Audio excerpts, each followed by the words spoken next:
Hey guys, it's Jen from Scan and Cut Jam Sessions. What I'm going to go through real quick here is weeding boxes.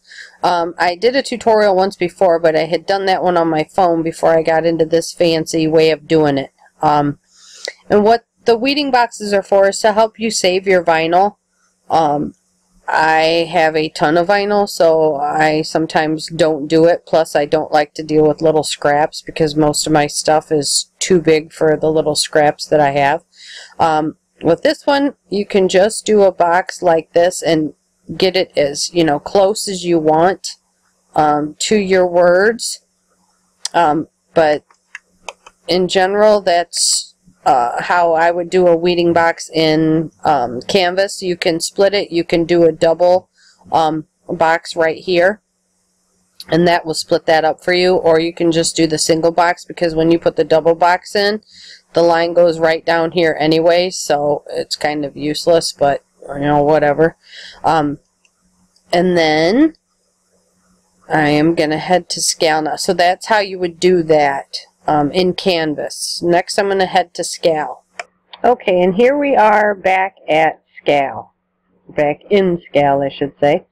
And when you go to do weeding boxes around this stuff, and if you've ever noticed how I go about putting the things that I cut out of vinyl onto my mat here, I use very little vinyl. And then I place it according to what these grid marks are. If I've got like 1, 2, 3 1/4, I use 3 1/4. If it's, 6, I use 6.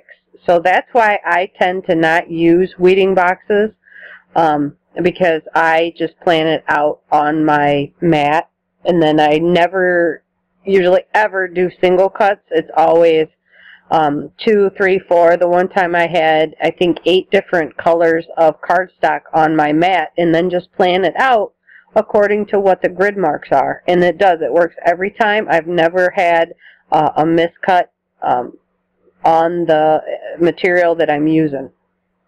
And if you're in scale, don't go by the grid marks in here, because when you take it over to your scan and cut, a lot of times they're different. What I do is I will, shrink it all up, go ahead, save it, export it to FCM, and then when you get it onto the screen, that's when you can open it up, pull it out, and then rearrange things.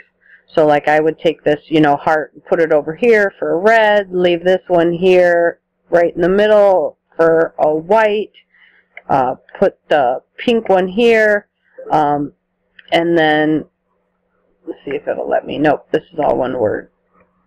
So then you could, come up, ungroup this, regroup your love, bring your love down here and make that out of, whatever color, a white, and then this one, black or whatever. So that's how I do it, and then, you just plan out your, let me move this down. You plan out your vinyl according to what the grid says on your scan and cut, not on this thing, on the scan and cut screen. So that's why it is really important when you go to save to group each individual word. Okay, so you can move them around when you get them on your screen. Because if you come in here and you have all of this, if you put all of this together and you go to your screen and you can't break it apart, well, you can't make these 2 words out of different colors of vinyl then, because you cannot break it apart on your screen. And that's what some people tend to not understand when I say that, is there are times that you make and you save a file that you cannot break it up. Like the one that I had that said, I'm so clueless. That one you couldn't break up. You couldn't separate it because of how it was saved. So if you remember to just come in here, and that's not going to let me do it because I had it all saved. If you remember to come in and just group each individual word, that is what will save you. So then when you take it to your vinyl, take it to your cutter, you can move them around and put them where you need to go, each individually. Okay? And then if you want to do each letter individually, let's say you want to do a Y in red and one in pink and one in white, that's how you do that. You just leave it ungrouped and you save it.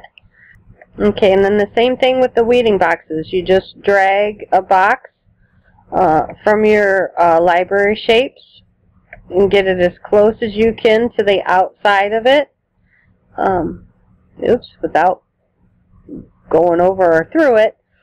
And that will help so that when you cut, it cuts out this outline here, and then it'll also cut the O out when you go to your cutter.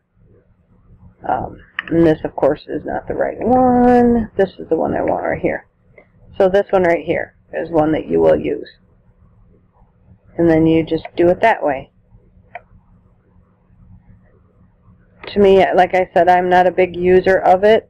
And then if I do have leftovers, I'll take my scissors and, you know, cut it that way. But I normally just place all of my stuff strategically in the boxes according to the mat. Okay, guys, so that's weeding boxes and, you know, how to use your mat to save the most of your vinyl. Thanks, guys.